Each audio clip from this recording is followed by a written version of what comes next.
सुप्रभात बाल मित्रों, आज 11 जुलाई है और अभ्युदयवाणी की रेलगाड़ी एक बार फिर से आपको ले चलने के लिए तैयार है।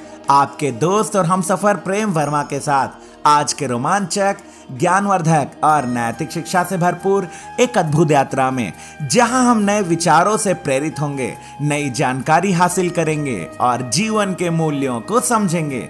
तो आइए इस सफर की शुरुआत करते हैं आज के प्रेरणादायक सुविचार से। जिसे हार जाने का डर होता है, उसकी हार निश्चित होती है। He who fears being conquered is sure of defeat।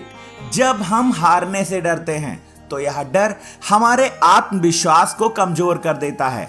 हम अपनी क्षमताओं पर संदेह करने लगते हैं और जोखिम लेने से हिचकिचाते हैं। नतीजन हम अपनी पूरी क्षमता तक नहीं पहुंच पाते और असफलता की संभावना बढ़ जाती है। सफलता प्राप्त करने के लिए हमें हार का सामना करने के लिए तैयार रहना चाहिए। हमें गलतियों से सीखना चाहिए और बार बार प्रयास करने का साहस रखना चाहिए।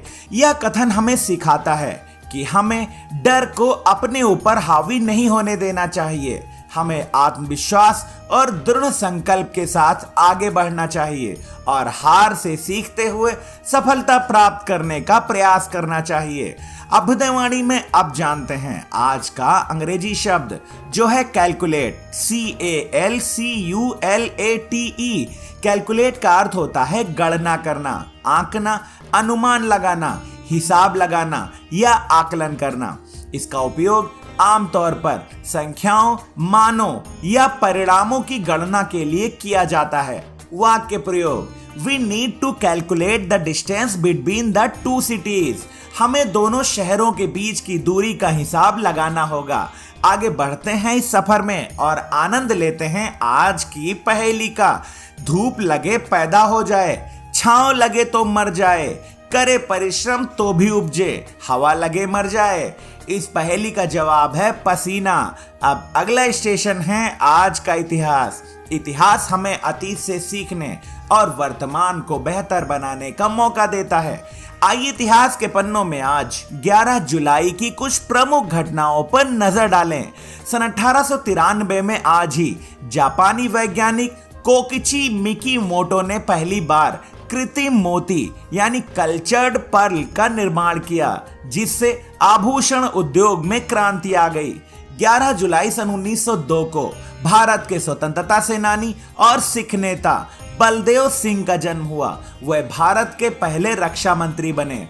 सन 1977 में आज ही अमेरिका के प्रसिद्ध मानवाधिकार कार्यकर्ता मार्टिन लूथर किंग जूनियर को मरणोपरांत प्रेसिडेंशियल मेडल ऑफ फ्रीडम से सम्मानित किया गया। 11 जुलाई सन 1979 को अमेरिका की पहली अंतरिक्ष प्रयोगशाला स्काई लैब पृथ्वी पर वापस गिर गई और हिंद महासागर तथा पश्चिम ऑस्ट्रेलिया में जलकर समाप्त हो गई। 11 जुलाई सन 1987 को दुनिया की जनसंख्या 5 अरब को पार कर गई। इस ऐतिहासिक घटना के स्मरण में संयुक्त राष्ट्र ने सन 1989 से 11 जुलाई को विश्व जनसंख्या दिवस मनाने की शुरुआत की। 11 जुलाई सन 2006 के दिन मुंबई की लोकल ट्रेनों में सिलसिलेवार बम धमाके हुए, जिनसे 209 लोग मारे गए और 700 से अधिक घायल हुए। यह भारत के इतिहास में एक अत्यंत दुखद दिन के रूप में दर्ज है। 11 जुलाई सन 2011 को नासा के अंतरिक्षयान अटलांटिस ने अपनी अंतिम उड़ान भरी, जिससे अमेरिका का स्पेस शटल प्रोग्राम आधिकारिक रूप से समाप्त हो गया। अभ्युदयवाणी की अगली कड़ी प्रेरक व्यक्तित्व में आज हम जानेंगे स्वतंत्रता सेनानी एवं सिख नेता बलदेव सिंह जी के बारे में। बलदेव सिंह भारतीय स्वतंत्रता संग्राम में एक महान स्वतंत्रता सेनानी और सिख समुदाय के प्रमुख नेता थे। उनका जन्म 11 जुलाई सन 1902 को पंजाब में हुआ था। वह एक कुशल राजनीतिज्ञ, देशभक्त और दूरदर्शी नेता थे, जिन्होंने भारत की स्वतंत्रता की लड़ाई में सक्रिय भूमिका निभाई। बलदेव सिंह पंजाब के शिरोमणि अकाली दल से जुड़े रहे और सिखों के अधिकारों की रक्षा के लिए हमेशा मुखर रहे। भारत के विभाजन के समय उन्होंने सिख समुदाय के हितों का प्रतिनिधित्व करते हुए कई महत्वपूर्ण चर्चाओं में भाग लिया। वह भारत के पहले रक्षा मंत्री बने और यह पद उन्होंने 1947 से लेकर 1952 तक निभाया। इस दौरान उन्होंने एक मजबूत और आधुनिक भारतीय सेना की नींव रखने में एक महत्वपूर्ण भूमिका निभाई। बलदेव सिंह की पहचान एक सच्चे देशभक्त, ईमानदार नेता और सिख समुदाय की आवाज के रूप में रही है। वे भारत के प्रथम प्रधानमंत्री पंडित जवाहरलाल नेहरू की कैबिनेट में शामिल होने वाले पहले सिख मंत्री थे। उनका जीवन देश सेवा, कर्तव्य निष्ठा और सद्भावना का प्रतीक है। अभ्युदयवाणी के दैनिक विशेष में अब हम जानेंगे 11 जुलाई को मनाए जाने वाले विश्व जनसंख्या दिवस के बारे में।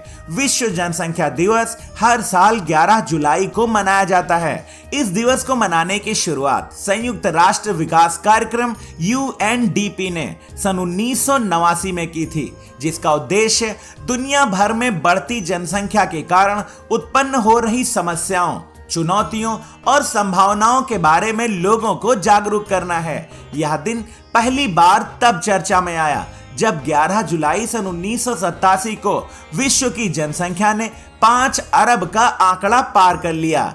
इस ऐतिहासिक अवसर को चिन्हित करते हुए संयुक्त राष्ट्र ने सोचा कि जनसंख्या से जुड़े हुए मुद्दों जैसे पर्यावरण पर दबाव, स्वास्थ्य सेवाओं में कमी, गरीबी, शिक्षा और पर्यावरणीय असंतुलन पर लोगों का ध्यान आकर्षित किया जाए। इस दिन दुनिया भर में संगोष्ठियों, रैलियों, शैक्षणिक कार्यक्रमों और जन जागरूकता अभियानों का आयोजन किया जाता है। इसका मुख्य उद्देश्य लोगों को यह समझाना है कि यदि जनसंख्या की वृद्धि दर को नियंत्रित नहीं किया गया तो यह पृथ्वी के संसाधनों पर अत्यधिक दबाव डालेगी और सतत विकास को प्रभावित करेगी। विश्व जनसंख्या दिवस हमें यह सोचने पर मजबूर करता है कि कैसे हम परिवार नियोजन, स्वास्थ्य सेवाओं, लैंगिक समानता और शिक्षा के माध्यम से एक बेहतर और संतुलित समाज का निर्माण कर सकते हैं। आइए हम सब मिलकर एक स्थायी भविष्य बनाने के लिए प्रयास करें, जिसमें प्रत्येक व्यक्ति के पास एक बेहतरीन जीवन जीने का अवसर हो। अभ्युदयवाणी के अंतिम पड़ाव पर अब सुनते हैं आज की प्रेरणादायक बाल कहानी, जिसका शीर्षक है 99 का फेर। सेठ करोड़ीमल शहर के सबसे अमीर लोगों में से एक था, लेकिन उसकी कंजूसी के किस्से भी उतने ही मशहूर थे। उसके पास धन की कोई कमी नहीं थी, फिर भी वह एक एक पैसे को पकड़े रहता था। घर में अच्छे कपड़े, स्वादिष्ट भोजन और आराम की चीजें होते हुए भी वह सब कुछ जैसे ताले में बंद था। सेठ के घर के पास ही राजू नाम का एक गरीब मजदूर रहता था। रोज सुबह वह मेहनत पर जाता, शाम को लौटता और जो कुछ कमाता था उसी से अपने परिवार को प्यार और हंसी के साथ पालता। उसके घर में अक्सर हंसी और पूरी की खुशबू फैली रहती, ठिठोली और स्वादिष्ट हलवा। सेठ का बेटा लक्ष्मी नारायण यह सब देखकर हैरान था। एक दिन उसने पूछा, पिताजी, हमारे पास इतना सब कुछ है, फिर भी हम हर चीज में कंजूसी करते हैं। वहीं राजू जैसे गरीब लोग भी कितना खुश रहते हैं। बताइए पिताजी, ऐसा क्यों? सेठ मुस्कुराया और बोला, बेटा, फर्क सिर्फ एक है, हम 99 के फेर में फंस चुके हैं और राजू अभी नहीं फंसा। लक्ष्मी नारायण कुछ समझ नहीं पाया। सेठ ने उसकी जिज्ञासा मिटाने के लिए एक योजना बनाई। एक रात सेठ ने एक थैली में 99 रुपए रखे और उसे राजू के आंगन में फेंकवा दिया। सुबह राजू की नजर उस थैली पर पड़ी। उसने खोल कर देखा तो उसमें 99 रुपए थे। वह एक पल को खुशी से झूम उठा, लेकिन अगले ही पल सोच में पड़ गया, काश 1 रुपया और होता तो पूरे 100 हो जाते। यहीं से शुरू हुआ 99 का फेर। राजू अब हर दिन पैसे बचाने की तरकीबें सोचने लगा। खाने पीने में कटौती, बच्चों की छोटी छोटी फरमाइशें टालना, जैसे हर चीज में बचत, सब शुरू हो गया।